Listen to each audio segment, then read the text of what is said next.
வணக்கம் விவோஸ் எல்லாம் எப்படி இருக்கீங்க? இன்றைக்கி வந்து நான் போட்ட வடகம் இது.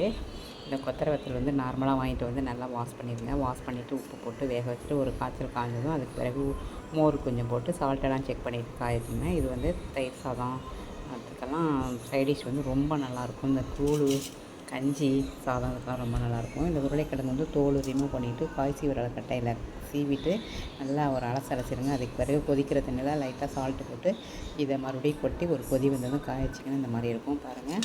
இதில் வந்து நான் 65 தூள் தான் எடுத்திருக்கேன். சூப்பராக இருக்குது. இது வந்து ஜவ்வரிசி வத்தல். இது நான் உங்களுக்கு இந்த வீடியோவும் போட்டிருக்கிறேன். நான் உருளைக்கிழங்கு தக்காளி சாதம் வேக வச்சுட்டு ஒரு நல்ல ஆப்பை இருக்குல்ல அது நல்லா கடைஞ்சி விட்டு மறுபடியும் எடுத்து பேப்பரில் கூழ் மாதிரி அப்படியே போட்டுறது தான் இது. இது வந்து சோத்து வத்தல் தான். இதுவும் சாதத்தை நல்லா பொங்கிட்டு இது மாதிரி எடுத்து போட்டிருக்கேன். இந்த கஞ்சி சாதத்துக்கு சூப்பராக இருக்கும். வீடியோ பிடிச்சிருந்தா லைக் பண்ணுங்கள், ஷேர் பண்ணுங்கள், கமெண்ட் பண்ணுங்கள், சப்போர்ட் பண்ணுங்கள்.